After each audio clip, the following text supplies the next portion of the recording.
Welcome to today's thought, and this week we're looking at one of the key words in the letter to the Hebrews, the word better, where Jesus is consistently described as being superior to so many of the traditions and rituals that would have been familiar to the Jewish Christians that were being written to. And they were in danger of abandoning their faith in Jesus and returning to their Jewish roots because of the persecution they were facing. And the writer urges them to hold on to Jesus, to retain their faith, because he is better than anything that they could find elsewhere. And today we're thinking of Jesus as being better than the angels.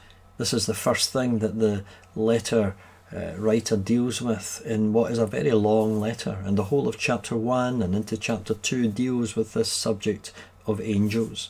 And we know that there was a great speculation, fascination about angels in first century Judaism. The Apostle Paul, for example, in his letter to the Colossians, Colossians 2:18, has to warn that church about what he calls the worship of angels. And whatever you think about angels, and the Bible certainly has a lot to say about them, the bottom line is that Jesus is better. Look at Hebrews chapter 1 and verse 4, where we're told that Jesus has become as much superior to angels as the name that he has inherited is more excellent than theirs. And much superior translates that key word better that we're talking about this week, the word that appears 13 times in the letter to the Hebrews.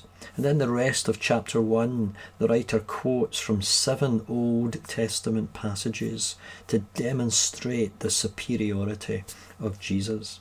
Not that Jesus is merely a higher angel or the greatest angel that there has ever been, but that he is much, much more than that. So I would encourage you to read through chapter 1 and notice these 5 things about Jesus. Number 1, he has a superior name, because God has never addressed an angel by calling him his son. That's verse 5.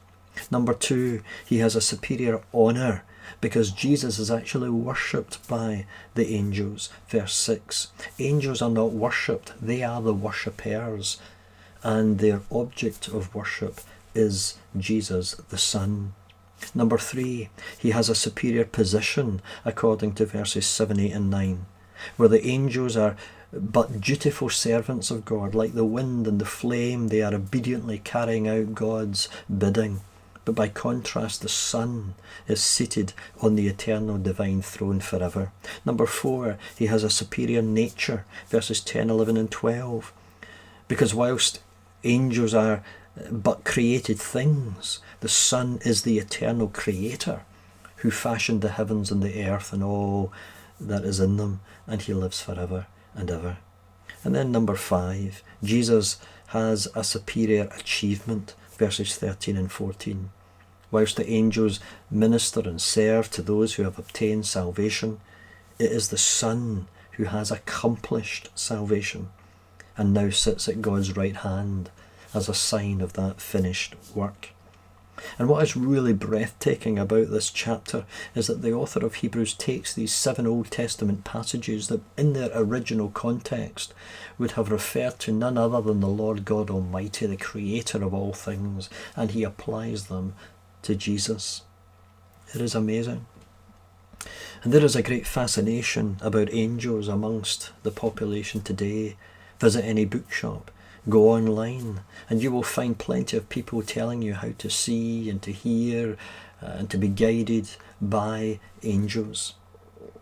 If only they would see that Jesus is better, that he is much superior, that the name that he has is more excellent than theirs.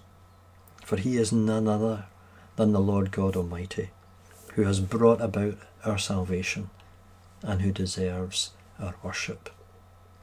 Amen.